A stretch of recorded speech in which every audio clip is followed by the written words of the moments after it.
Masters of Esoterica, Aldous Huxley, Visionary of Consciousness, Seer of Society. Welcome, seekers of hidden knowledge, to an extraordinary journey into the realms of expanded consciousness and visionary literature. Tonight, we embark on a comprehensive exploration of the life, works, and spiritual evolution of Aldous Huxley, a literary giant whose quest for ultimate truth led him from the heights of intellectual discourse to the depths of psychedelic exploration.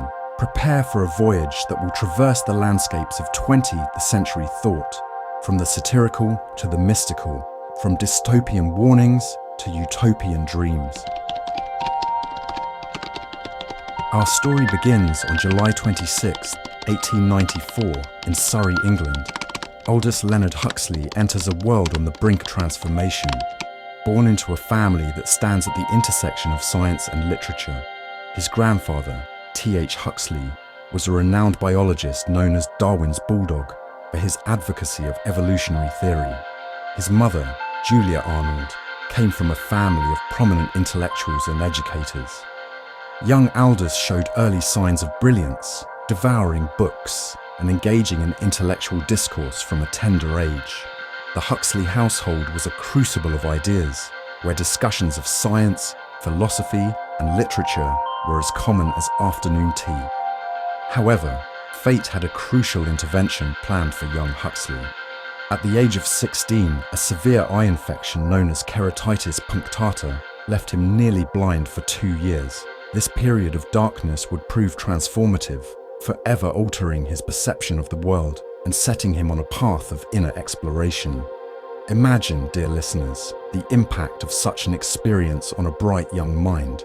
Forced into a world of inner vision, Huxley began to develop the acute sensitivity and introspective nature that would characterize his later works. He learned to read Braille and trained his memory, developing mental faculties that would serve him well in his future literary endeavors. Despite this setback, Huxley's intellect could not be dimmed. He went on to study at Eton and later at Balliol College, Oxford, where he excelled in English literature. It was during these years that he began to form the foundations of his literary career. Huxley's early works, such as Chrome Yellow, 1921, and Antic Hay, 1923, established him as a keen satirist of post-World War I society. These novels, filled with witty dialogue and sharp social commentary, paint a picture of a generation grappling with the aftermath of global conflict and rapid societal changes. In Chrome Yellow, Huxley introduces us to a cast of eccentric characters gathered at an English country house. Through their conversations and interactions, he skewers the pretensions and follies of the intellectual elite. The novel touches on themes that would recur throughout Huxley's work: the search for meaning in a changing world, the role of science and technology in society, and the nature of human relationships. Antic Hay, set in London's bohemian circles, delves deeper into the post-war malaise. Its characters, adrift in a world that no longer makes sense, seek meaning through sensation and experience. Here, we see Huxley beginning to explore ideas about consciousness and perception that would later become central to his work. Sound of city traffic and revelry, but it was his 1932 masterpiece, Brave New World, that would cement Huxley's place in literary history and propel him into the realm of prophetic visionaries. Brave New World presents a chilling vision of a technocratic future where humanity is trapped in a prison of pleasure and conformity. The world state, with its rigid caste system and chemical control of the population, serves as a warning about the potential misuse of science and technology. The novel's exploration of consciousness control through chemical and social conditioning resonates with occult concepts of mind manipulation and the struggle for individual sovereignty. The character of the savage, John, represents the human spirit's yearning for authenticity and transcendence in a world of artificial happiness. Sound of Heartbeat. The use of the drug soma in the novel bears striking parallels to the concept of the pharmakon in ancient Greek philosophy, a substance that can be both poison and cure. In Brave New World, soma serves as a tool of social control, much like the bread and circuses of ancient Rome, keeping the population docile and content.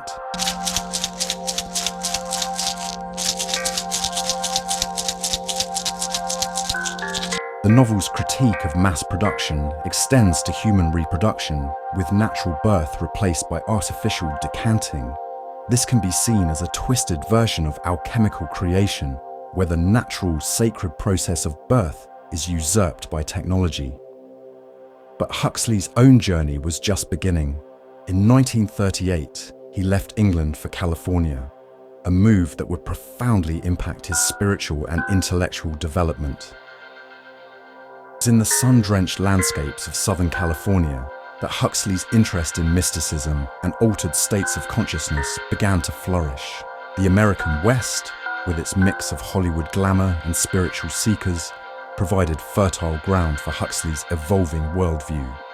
During this period, Huxley became increasingly interested in Eastern philosophy and mysticism. He was particularly drawn to Vedanta, a school of Hindu philosophy that emphasizes the ultimate unity of all things. This interest is reflected in his 1945 work, The Perennial Philosophy. The Perennial Philosophy marked a turning point in Huxley's career, synthesizing mystical teachings from various traditions into a cohesive whole. In this work, Huxley argues that at the core of all great religious traditions lies a common truth, the idea that divine reality forms the ground of all being. Huxley explores concepts such as the nature of the divine, the role of spiritual practices, and the ultimate goal of human existence.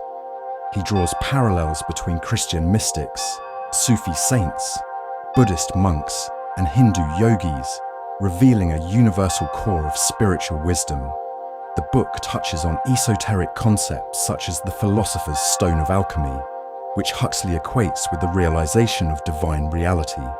He also explores the idea of the divine ground, a concept similar to the Neoplatonic One or the Vedantic Brahman. Huxley's exploration of consciousness reached new heights in 1953 when he first experimented with mescaline. This experience, chronicled in his groundbreaking work, The Doors of Perception, 1954, opened new vistas of awareness for Huxley and countless readers. In The Doors of Perception, Huxley describes his mescaline experience as revealing the world as it truly is infinite, holy, and suffused with divine light. He draws parallels between his psychedelic experience and the accounts of mystics throughout history. Huxley's description of his mescaline journey is rich with esoteric symbolism. He speaks of perceiving the isness of objects, a concept reminiscent of the Zen idea of suchness or thusness. He describes a state of consciousness where the boundaries between self and other dissolve, echoing the mystical concept of unio mystica, or divine union. The title, The Doors of Perception, is taken from a line by the visionary poet William Blake.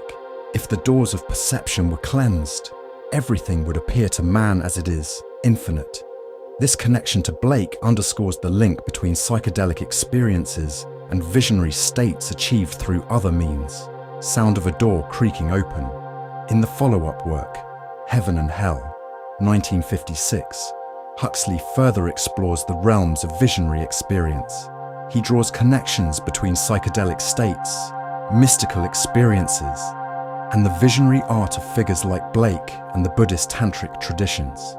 Huxley's psychedelic writings became foundational texts for the counterculture of the 1960s. His ideas influenced figures like Timothy Leary and the Beatles, helping to shape the psychedelic movement and its quest for expanded consciousness. As Huxley's spiritual journey deepened, he began to envision a synthesis of Eastern mysticism, Western science, and psychedelic exploration. This vision found its fullest expression in his final novel, Island, 1962. Island presents Huxley's conception of a utopian society where Western science and Eastern mysticism are harmoniously integrated. The fictional island of Pala serves as a counterpoint to the dystopian world of Brave New World. offering a glimpse of human potential fully realized. In Parla, we find many of Huxley's ideas put into practice. The use of psychedelic substances, here called moksha medicine, is integrated into society as a tool for the spiritual growth and psychological healing. This reflects Huxley's belief in the potential of psychedelics as a means of accessing higher states of consciousness. The Palanese practice of mathuna, a form of tantric sexual yoga, represents Huxley's interest in the integration of spirituality and sexuality. This echoes esoteric traditions that view sexual energy as a potential path to enlightenment. The novel also explores ideas of alternative education, sustainable living, and holistic medicine. Huxley envisions a society where science and spirituality work hand in hand, where the insights of depth psychology are combined with the meditation practices. As Huxley's life drew to a close, he made one final profound gesture. On his deathbed, on November 22, 1963, he requested and was given LSD, seeking to consciously navigate the ultimate transition. This final act can be seen as the culmination of Huxley's lifelong quest for expanded awareness. By choosing to face death in an altered state of consciousness, Huxley embodied the fearless exploration of inner space that characterized his later years.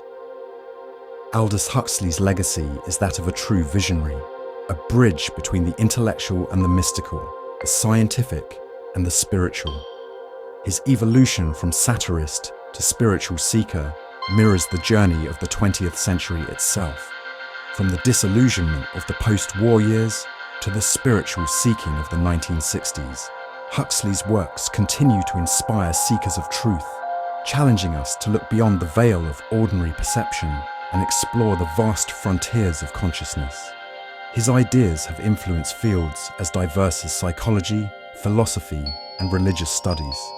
In the realm of psychedelic research, Huxley's writings have experienced a renaissance. As scientific interest in the therapeutic potential of psychedelics has grown, many researchers have returned to Huxley's insights for inspiration and guidance. Huxley's concept of the perennial philosophy continues to resonate in our increasingly interconnected world. His vision of a universal core of spiritual truth underlying the world's diverse religious traditions offers a path towards greater understanding and unity. In our modern age of rapid technological advancement and social change, Huxley's warnings about the potential misuse of science and technology remain prescient. His call for a balance between scientific progress and spiritual wisdom is perhaps more relevant now than ever.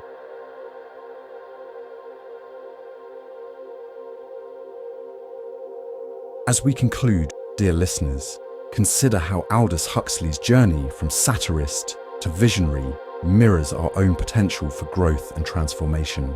His life and works remind us that the greatest frontiers lie not in outer space, but in the uncharted territories of our own consciousness. Remember, the doors of perception are always there, waiting to be cleansed. May Huxley's courage to explore the unknown inspire you to embark on your own quest for higher awareness and deeper understanding. Until next time, this is Masters of Esoterica, illuminating the hidden wisdom in visionary literature. May your inner eye be open, and may you always find the moksha medicine when you need it most.